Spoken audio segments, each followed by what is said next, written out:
Holla if you hear me, my freaks and geeks.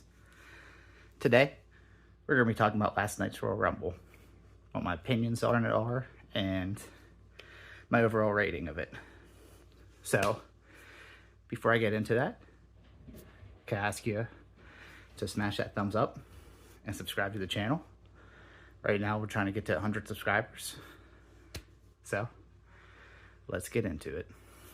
While I'm doing so, I'm going to be enjoying my breakfast, so don't mind me.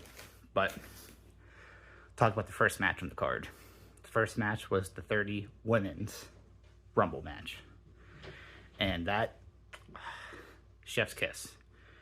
Almost perfection. Match of the night, 100%. And, yeah. Started off with a banger because Naomi came back. That was cool. I always liked Naomi. She always had the cool, sparkly, glowy boots. Then, yeah, I just feel like that match overall was just really good. The surprise entrance, like, I think the biggest surprise, was Jordynne Grace, the TNA Impact Knockouts Women's Champion. That was fire. Did not expect that at all. And yeah, I feel like the match, the moves, like, they're almost perfection. Could almost say that was a perfect match. And then my standout person of the match was Jade Cargill. I was so happy that she actually got to finally get in the ring. I think she's been signed since like October, November, so you know they've been like keeping her on wraps. But yeah, like whenever she picked up Nia Jax twice and eliminated her, yeah, that was cool. And it was cool even seeing her and Bianca Belair face it off.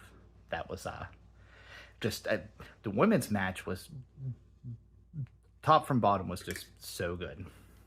Naomi lasted like almost an hour or something like that. And then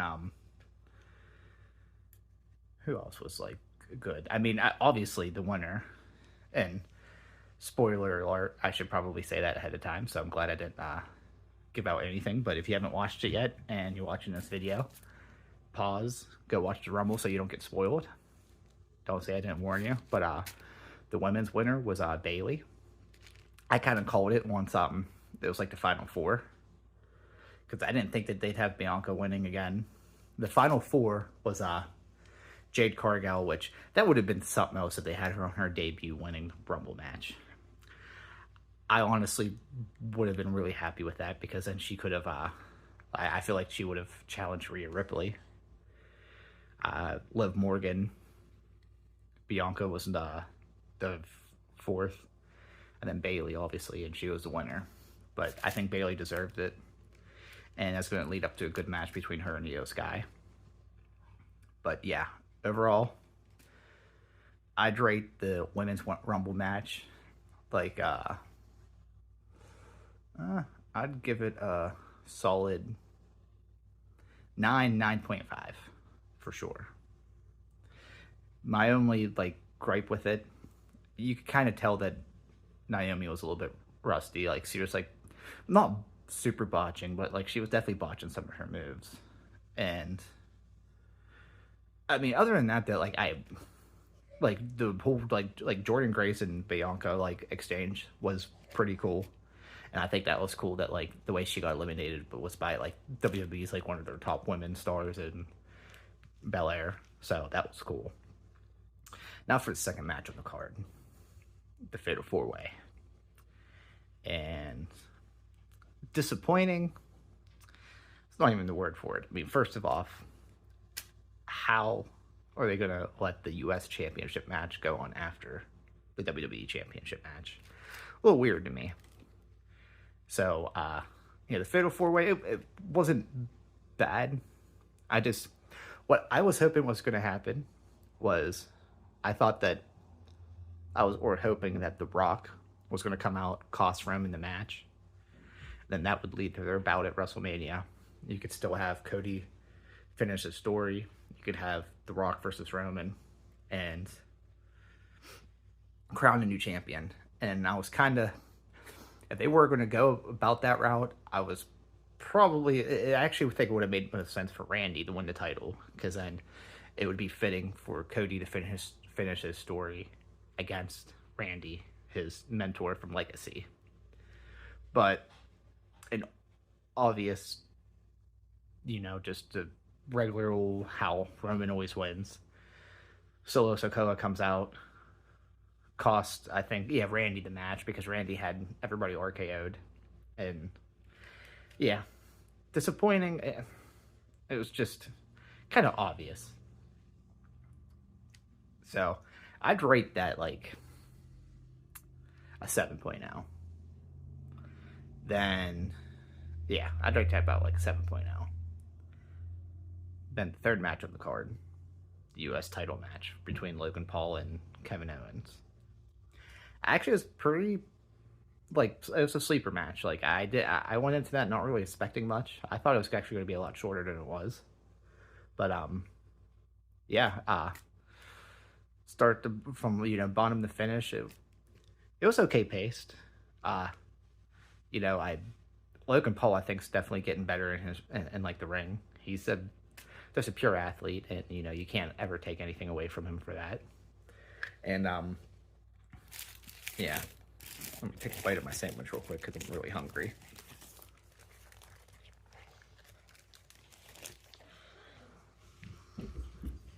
But here comes my dog, just in case anybody wonders what that noise is. But yeah, between yeah, the finish to the match I actually thought was interesting. The Logan Paul U.S. title match. Sorry, I got off track for a second. But Logan Paul retains. They had this one dude for his entourage come out, which was is what it is. Kevin Owens was about to win. They had Austin Theory and Grayson Waller come out. They end up slipping Logan Paul knucks, and Kevin Owens ends up taking him off of him and hits him with them, going for the pin. And the one time that the ref actually has 20/20 IQ, he just so happens to look at Kevin Owens' hand, sees that he has brass knucks, gets disqualified, and yeah, I'd give that about because I feel like that's going to be like a continuous storyline until WrestleMania. I feel like there's going to be like a kind of a payoff for Kevin Owens. So I'd give that about like a probably like around like 7.5, probably like a 7.5, because I felt like it was a little bit more entertaining than yeah. And then the main event was the 30-man Royal Rumble, which it was good. My only gripe with it is that there really wasn't all that many surprise entrants. You had I actually thought it was interesting that they had Jey Uso and Jimmy Uso starting out. That was pretty cool. You had Andrade coming back. That was pretty cool.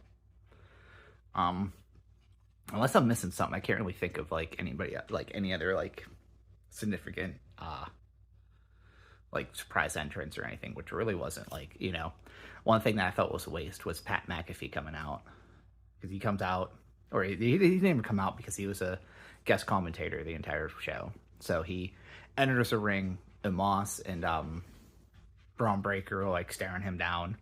He jumps over the ropes one time and then tries going back in real quick. They're still staring him down, and then he just jumps over the ropes, doesn't do anything, doesn't really add to the match at all. Wasn't even really that much of a comedy spot or anything. One of my favorite spots was R-Truth coming in.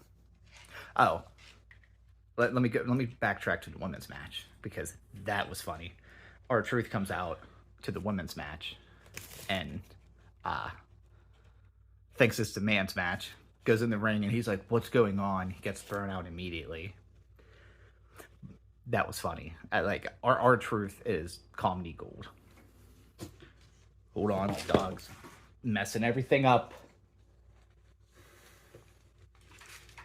edit that out. Gotta love dogs, right? But yeah, and then he comes out in the Men's Royal Rumble, and Dominic's in the ring, and he goes to the corner for a tag. That I love I love the whole comedy shtick that he does. It's golden. Then yeah, it was kind of I feel like I wish that they would have made it a little bit more suspenseful on who's going to win, or at least like who like had a chance at winning, because the final four were, it was pretty obvious, right? Or I guess the final five, because it was because you know they've been building up Gunther, Cody Rhodes, CM Punk, and Drew McIntyre. I was happy to see Sami Zayn come in 30 and like to get like a good spotlight. It's been a while since he's like been like showcased, but yeah, the final two were CM Punk and Cody Rhodes.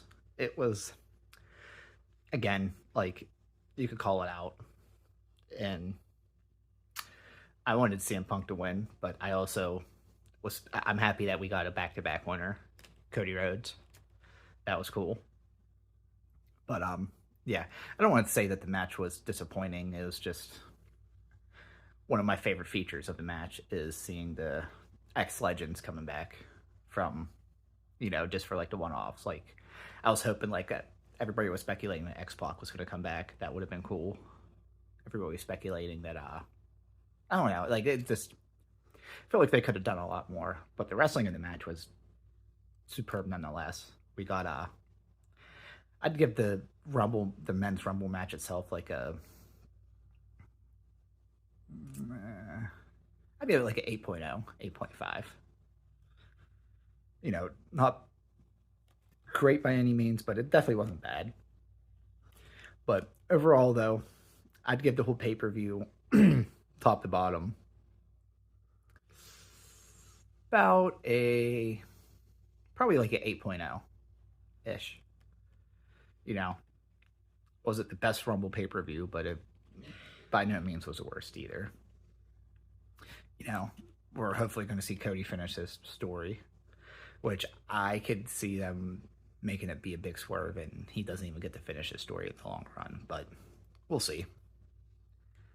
But yeah, and I didn't really watch much of the press conference, but I was like reading that they were mentioning about the obvious Vince McMahon scandal that's going on right now, and they're avoiding that at all costs. I just feel like they should cut ties, fire his ass, and get him out of there while they can.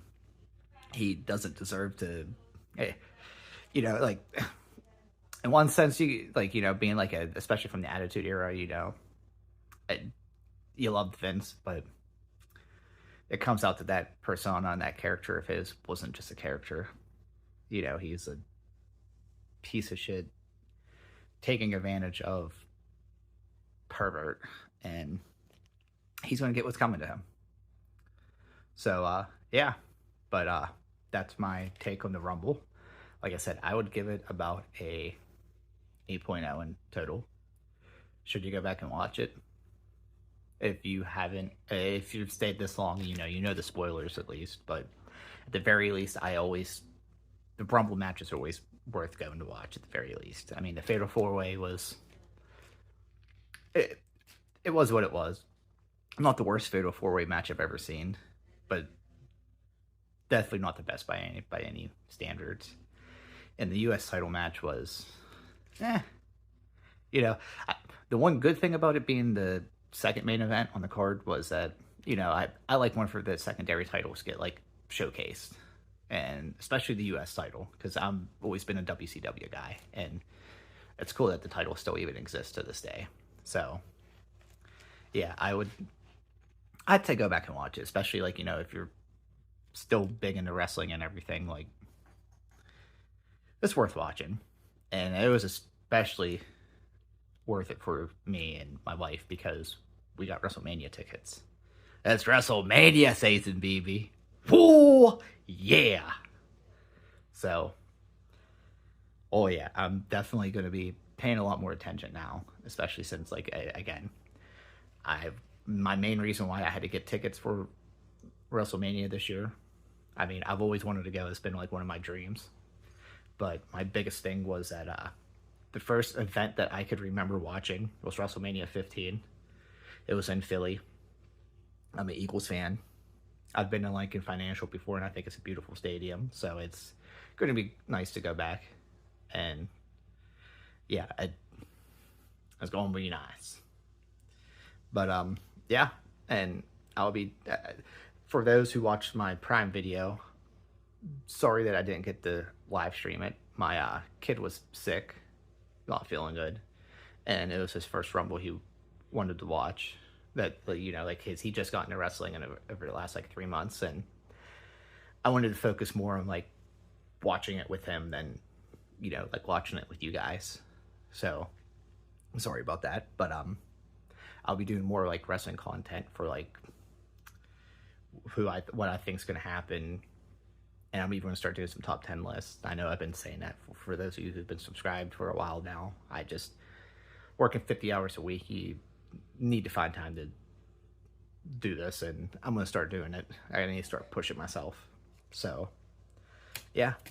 If you're, like I said, if you're new to the channel and you like content like this, hit that subscribe button, smash that like, and tell me in the comments, what do you think is going to main event each night of WrestleMania? I have a feeling it's going to be one of two things for night one. It's either going to be Roman versus... It's going to be one of the Roman matches, because I have a feeling that if they don't do Rock at Elimination Chamber, or if they don't do Rock, or... I don't see them waiting until after Mania for the Rock match, but I have a feeling that Roman's going to main event both nights. And if he doesn't, then it's going to be CM Punk and Seth Rollins night one, and then Roman and Cody night two. But I have a feeling that Punk's going to have to wait another year to main event, which honestly I think's deserving. I think it'd be a kind of kick to the guys who have been there for X amount of years for him to just come right in and take a main event spot. So I have a feeling that it's going to be Roman main eventing both nights. He's going to face... I don't know which one you do. I feel like night one would be the Rock and Roman match, and I feel like that should be like a tribal... Like, I feel like he should get everything taken from him in both nights. I think night one should be a Rock Roman match for the head of the table, and then night two should be Cody finishing his story. But I also have a feeling that they're going to swerve and have Cody lose, because again, like, it's kind of, I get that, like, the WWE's not known for pushing people who are other company guys. Like, you know, he created basically AEW, helped create it. And the fact that he's getting this much of a push, my dog's starting to get antsy because I got food. But yeah, if you're new to the channel, subscribe. I'm trying to get to 100. Hi, Oz. And yeah, we're going from here. WrestleMania season, baby. Whoa, yeah. Dig it!